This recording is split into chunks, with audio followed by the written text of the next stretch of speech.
Hey there humans, Bob here, welcome to another Marvel Avengers update.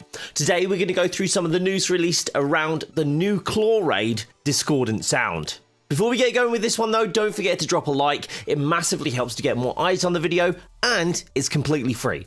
Right, now that's over with, let's get on with the video.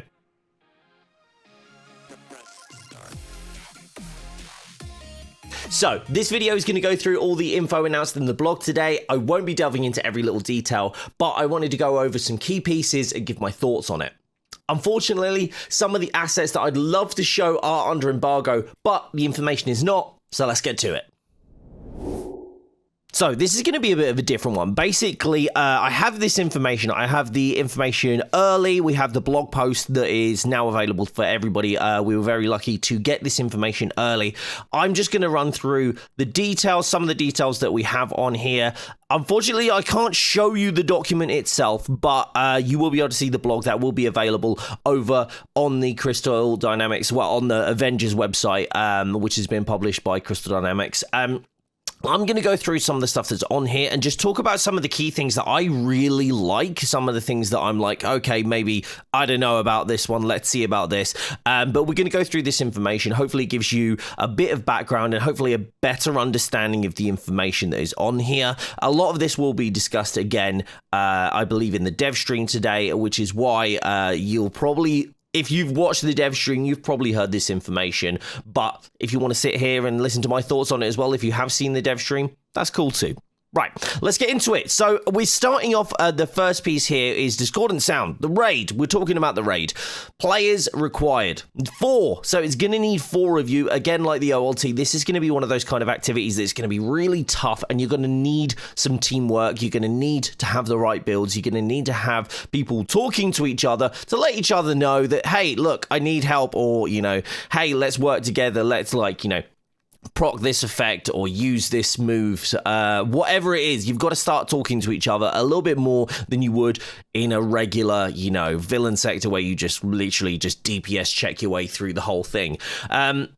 Which is a lot what they've talked about. So they've learned a lot from the positive reception of beating the odds, which for me was pretty much my favorite piece of like boss content. I get actually probably my favorite piece of content from start to finish. It's unique compared to, not completely unique, but it's like there's a lot more unique compared to any other part of the game. And that's kind of what they're focused on here. They're like, this is unlike anything we've ever created thus far and includes multiple areas where the utmost cooperation is necessary between the members of your strike team. You'll never know what is waiting around the corner and what twists and turns you'll discover. I love this. I love this idea. Like the fact that they're actually building something in that is going to make us think, make us have to talk to each other and coordinate around what we're doing. So I'm enjoying this where it's not just, hey, I'm going to jump in and my Thor's more powerful than yours. Or we run in with 4 Thors and just literally chuck hammers and spam Odin Force until everything's dead. It's going to ask us to do things that we're not used to. And that, for me, is really intriguing for this game. And I think that's kind of where we want to go with this game in the future, is just have more activities like this. If it's anything like Monica, if it's like Monica's beating the odds mission and the boss or bosses are that kind of interesting, like they're a little bit like there's actually more to do rather than just hammer damage at them, I'm very excited. So, they've said the roles of your team members and the synergy of your team composition are factors to consider before diving in as well. There are mechanical challenges beyond DPS checks, so you can build and your builds can shine in certain moments when your skill set is needed the most. Think a situation where a tanky Hulk can hold the line, a movement-based Iron Man, that's me by the way, gets the job done from afar. A full heal Miss Marvel build is a literal lifesaver. Advanced preparation, quick thinking, tight teamwork, and responsive communication is essential to conquering the challenge. That's, like, again, great. Really excited about this. And a challenge it will be. The rematerialized Klaw is back with a single-minded vengeance, looking to destroy Wakanda once and for all. This raid is the ultimate conclusion to the War for Wakanda expansion, and is the toughest content to date. So that's really cool. Again, with getting a conclusion to the actual War for Wakanda expansion, I kind of feel like this was maybe originally supposed to drop with the expansion, but look, I'm just happy that we've got it now. I'm just happy to see that it's here now. I think it's going to be cool that we get something that actually finishes off that side of the story, but also it fits in with the content that they want to create. So I'm excited about how that kind of works. That we're going to have some, apparently we're going to have some familiar Wakandan faces come to aid you, and some new ones vying to take you down, like the new enemy type Echoes, which are really, really tough apparently, because they've got increased damage resistance, and they come with a bunch of new, and they're calling them debilitating attacks that they can't wait to use on you. I'm really hoping it's not more of just like the really horrible blurry sound effect thing where you couldn't see anything and it just became an absolute nightmare to use. I really hope it isn't that. I hope there's something that affects your gameplay that isn't just stun lock or blind you. I think those are two of the most annoying things that I find in the game, so I'm hoping it's not that. If it is that, I'm going to have to find a way around it, or hopefully they give us some gear that allows us to, like, you know, stop getting stun locks. But hey, we'll see. We'll see what happens. In the elite version of the raid, the enemies are even tougher and more dangerous than their normal version counterparts. For example, Echoes have upgraded attack where they shoot more projectiles for a bullet hell volley that will test your evasion ability. Okay, well, maybe that 30% added to your dodge might actually come in handy on this one. I think there's going to be some people who had some weird builds who are actually going to really excel in the raid, so it'll be interesting to see how all that pans out. All elite version enemies take a page from the Echoes book and have more damage resistance. Additionally, you'll have to consider the raid mechanics themselves, as some have different tuning from those in the normal version that require precise timing and coordination to overcome. As a result, having the right gear for the difficulty is an absolute must. So this sounds like we're actually going to have to approach enemies differently. Again, very interesting. It's not just going to be me running in with my ultra powerful rockets and just going, hey, this is what we're doing, you know. That's the one thing. We're just going to spam through this, you know, and just go, okay, I'm just going to hit everybody with the same freaking rockets. I like that it's going to be different. I like the again, I might not like it when I'm doing it. I might get frustrated, but like I like the idea of this. And when I say I don't like what I'm doing, I think I'm going to rage, but I do that in every game, so it's fine. But yeah, I'm looking forward to how this will pan out. I'm looking forward to fighting enemies that aren't just going to be, you know, sponges, or aren't going to just be able to be one shot. It's going to be interesting.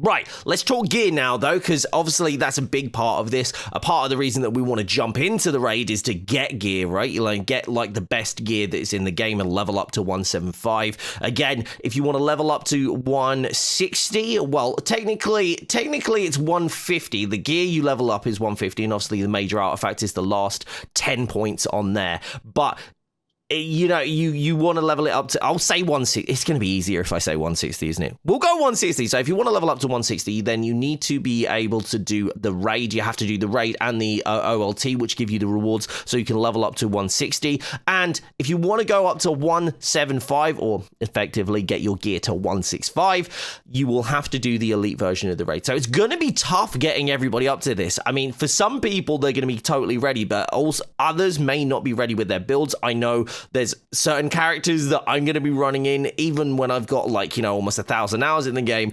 I'm going to be running in and be going, okay, well, my Kamala is not going to survive through this. So I'm going to need to build characters still to get ready for the raid. That's something I'm going to be doing between now and the 30th. Hopefully I'll be ready with every character. If I'm not, then, you know, I'm going to take the strongest ones through first. You know, don't judge me. But let's talk about the gear. Like I say, regarding gear going into the raid, both the normal and elite versions of Discordant Sound, the gear you outfit your heroes with is super important. We've previously mentioned the damage resistance of Echoes and elite enemies. I can say enemies, I promise. That's a hurdle that you'll be able to overcome best with Sonic and Vibranium gear. Having the best gear type for the raid will make considerable difference, especially in the elite version where enemies' resistances matter immensely. Additionally, the best gear for the elite version of the raid will be found in the normal version of the raid. You want to make sure that you're readily equipped before acquainting yourself with the big bad Klaw. Right. So, power level increase. The Raid Claw weekly mission chain will become viewable when a player reaches power level, or PL 150, and the elite raid starts at PL 160. If you're not there yet, you can go gear hunting in the family reunion mission chain and the weekly mission chain, which award gear that bumps your hero's PL from PL 140 to PL 150. Completing the elite claw.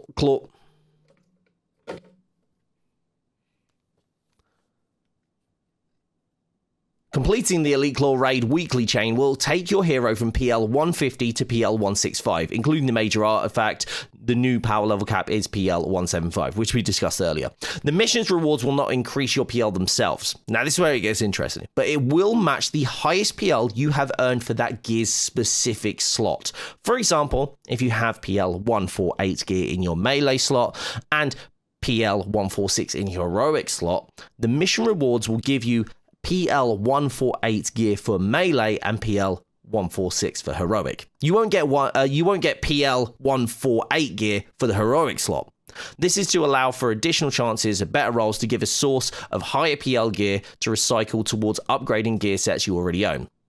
As we mentioned in the as they mentioned, I'm speaking it like myself, I'm reading out. As they mentioned in the Reworks developer blog, you can recycle gear of a higher power level to upgrade your current gear to match the higher PL of the consumed gear. Alongside the Claw Raid, there are some updates to aspects of gear farming itself coming in patch 2.2, informed and implemented with player feedback in mind. All eligible heroes can earn the weekly rewards once each, rather than once a week per account. Also, based on feedback regarding Omega gear not having one, there is a damage buff of some kind on exotic discordant gear. That's super cool, because it just means, like, the biggest thing in this game is, like, damage buffs, right? Everybody's just focusing on either damage buff or Tachyon Surge. And Tachyon Surge was obviously nerfed, like, kind of out of nowhere after, like, a year, and they've reversed that decision, which is going to be really, really, really helpful going into the raid, I think. There is a slight nerf to it still, but they have kind of backtracked on a lot of that. I'm actually really happy about this, because obviously I don't mind them getting rid of these damage buffs and these things, but as long as they have something to replace it with. So for now, we will have these going into the raid, which hopefully will make it a little bit easier for us to be able to get through and not just focusing on just the damage buff, right? But yeah, exciting that the exotic discordant gear will have some form of damage buff on it as well, because I think a lot of us are just going to be using that to get through once we get some. So, let's go through the completion rewards. So, weekly mission chain completion reward, you get a discordant exotic gear in the melee and range slot, discordant exotic gear in a defense or heroic slot, and one epic raid exclusive minor artifact. That's a mouthful. That's as well as that, when you complete the mission, so the mission complete rewards are discordant and exotic gear in a random slot and 400 fragments. The elite weekly mission chain completion rewards are elite discordant exotic gear in either the melee and rage slot, and elite discordant exotic gear in the defense or heroic slot, and 2 epic raid exclusive minor artifacts. This is, again, I kind of glazed over this when we talked about it, when I just mentioned it the first time, but these minor artifacts are going to be exclusive to the raid, and I think that's super exciting that we're going to have artifacts as well that are unique to this. I think it's going to give us a whole idea that we're going to use the raid to really get out our characters in a way that we haven't been able to in the rest of the game. So I like that we're going to see new stuff in here and not just more of the same with some higher stats and then just hope for good rolls. But yeah, the elite mission completion rewards as well will reward elite discordant exotic gear in a random slot and 600 fragments.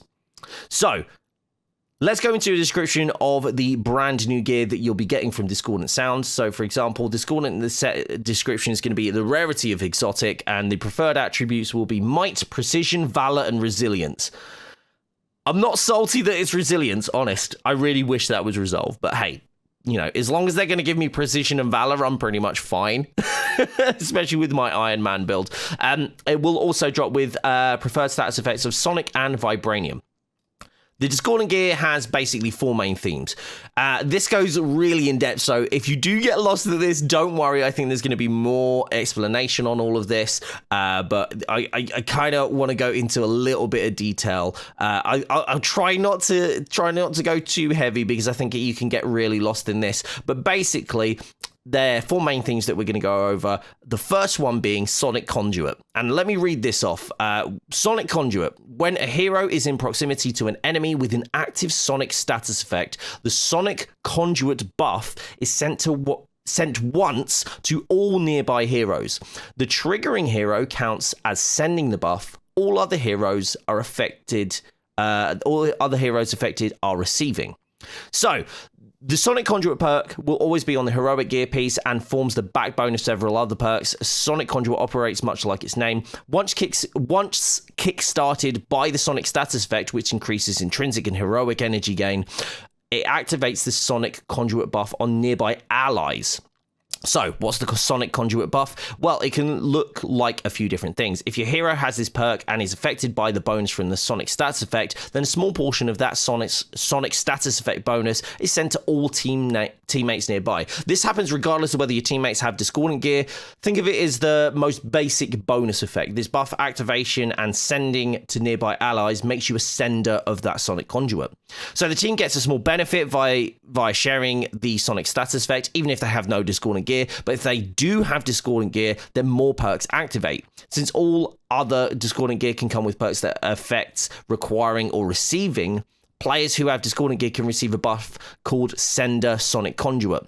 There is another Sonic buff called Receiver Sonic Conduit, which is triggered by somebody activates Sonic Conduit. I'm saying that a lot, aren't I? Regardless of whether you have the discordant gear. Sender means you have the Sonic status effect and channel it to your nearby teammates. Receiver is the other side of the conduit and means you're on the receiving end of the channeled Sonic status effect from a Sender teammate. All conduit perks are either on or off. There's no chance involved regarding their activation. A hero can have both buffs at the same time. You can be a sender and a receiver. Note that these effects don't stack though.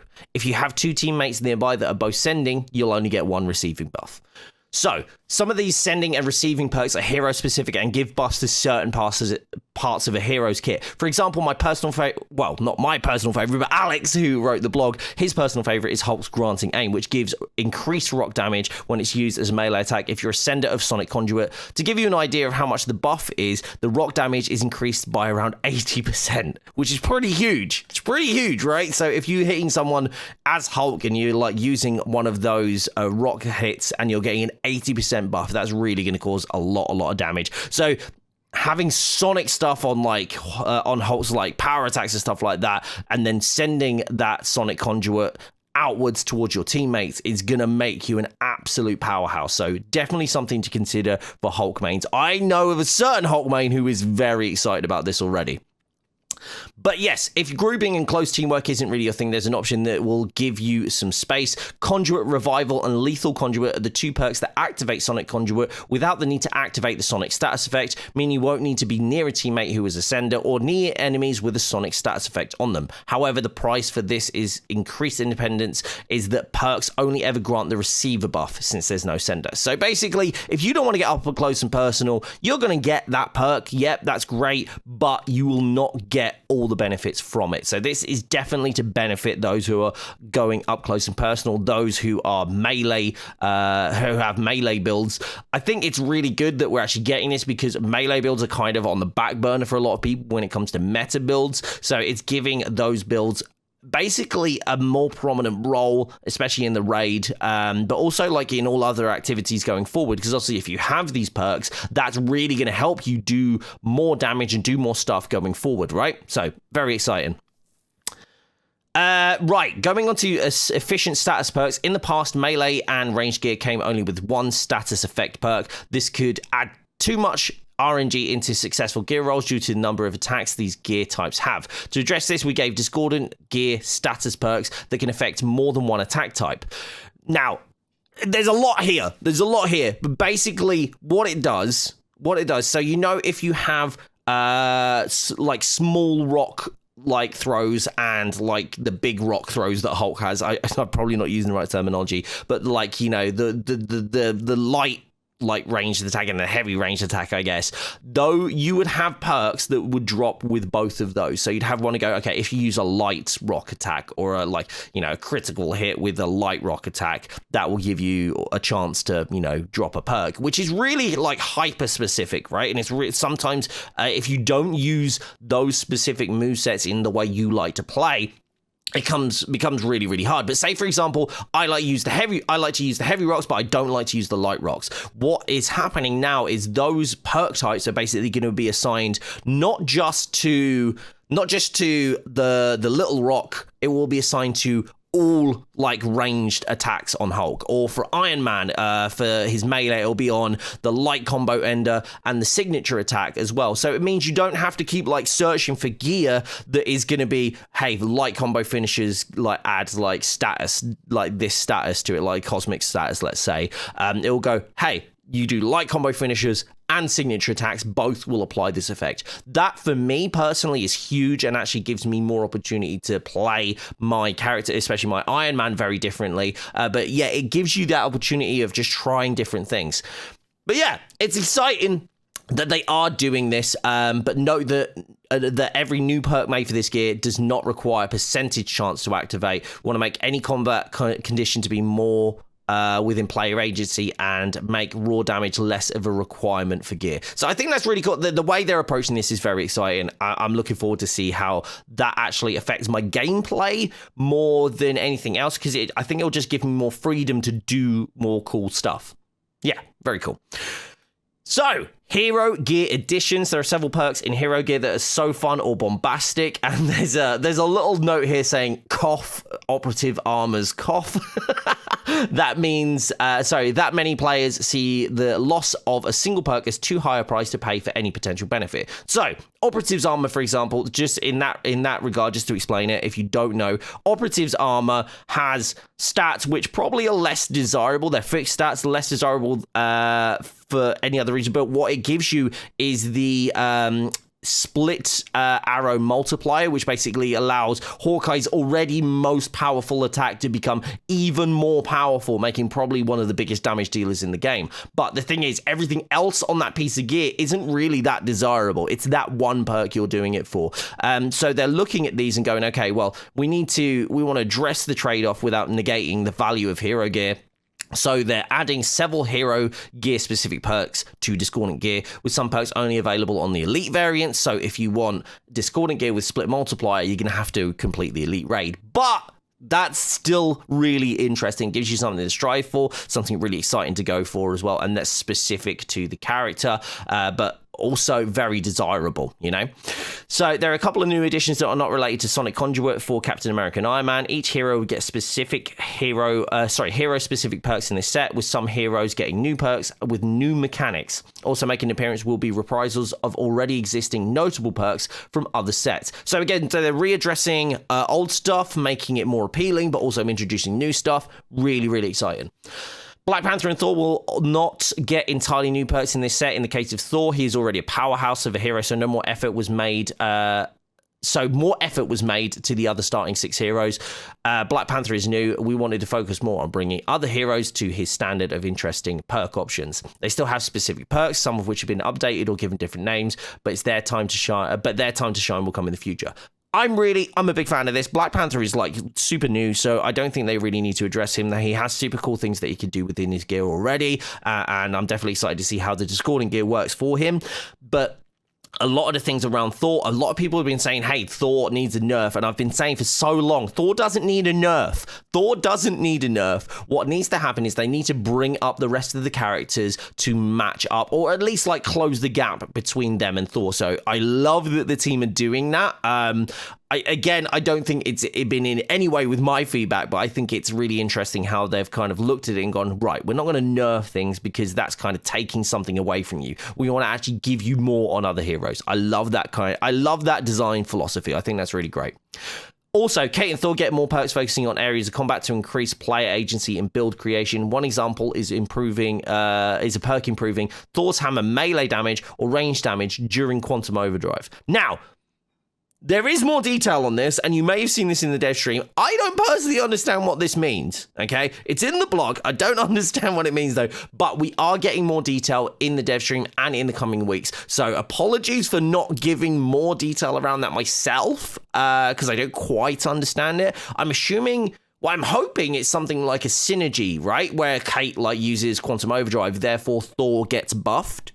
So I'm hoping it's something like that, because that would be really, really cool, because then you can start to go, okay, we've got pairings of heroes. But is it that? I don't know. It could be anything. We'll just have to wait and see. But also, heroes like Black Widow and Captain America will see a couple of interesting options. One of Alex's favorites is Captain America's mains will hopefully appreciate is Tachyon Surge buff has basically a really difficult trigger condition, but with the counter charge gear perk, performing counter strike activates Captain's charge. Right,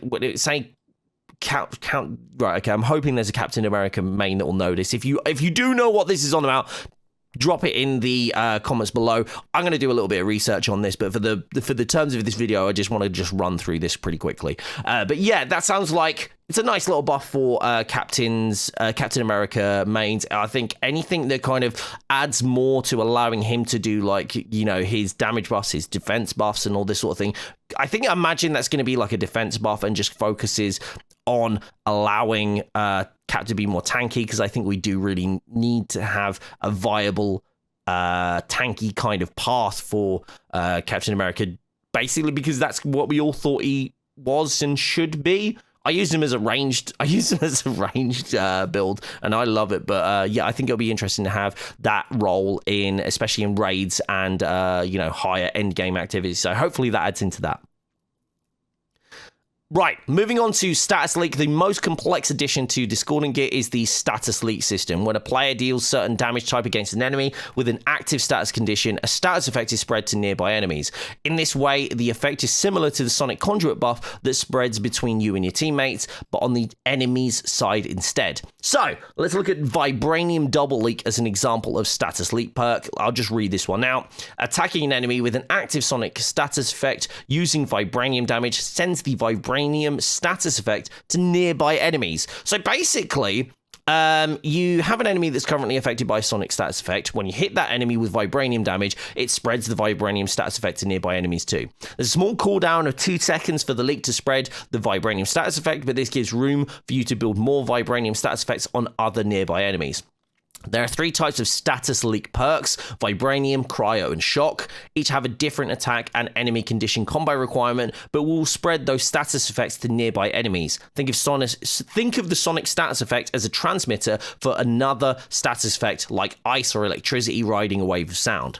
So this is really interesting, because this means that you can start passing like stats effects onto other characters, and then hopefully like initiating that battery effect and causing some like serious damage to some enemies. One thing to note there though, if they already have the Sonic status effect on them, the only one that it seems to have, because obviously they said there's 3 types of status leak perks, which is Vibranium, Cryo, and Shock. Vibranium is the only positive one out of those 3, and Sonic being a negatively charged status effect, which would mean the battery effect in that instance, the best way to do it is to obviously have the Sonic status effect on the enemy at that point, hopefully initiated by a melee attack or a melee teammate, and have yourself, if you are a ranged character, like inflicting Vibranium damage, or if you're a melee character, it still works. But yeah, basically that's going to be doing battery damage all over the place. So if you want to do Cryo and Shock, great, because obviously Cryo slows enemies down and Shock allows for more critical attacks. Again, really good. But Vibranium seems like Sonic Sonic, at least on melee, and then Vibranium on range seems to be a really good setup. So maybe consider doing that when you're like looking to build before the raid. Also, Alex has mentioned that he's really looking forward for us to discover. Really looking forward to us discovering other gems like this in Discordant Gear. But just touching on one, which is Perk Breaker. This is really interesting. Basically, the perk, and I'm just going to read it off, is Perk Breaker. Increased damage from gear perks by 200%. Now, that sounds like huge, right? But let's just go into some detail here. Perk Breaker increases the damage originating from perk attacks, not the damage coming from a hero, which some perks give a bonus to. For example, payload missiles from a payload type perk will be affected by Perk Breaker and do more damage. But a perk increasing a hero's power attack damage, like Heavyweight Breaker, is completely unaffected by Perk Breaker. The damage must come from the perk, not the hero. You'll find that there are a few new perks that benefit greatly from Perk Breaker.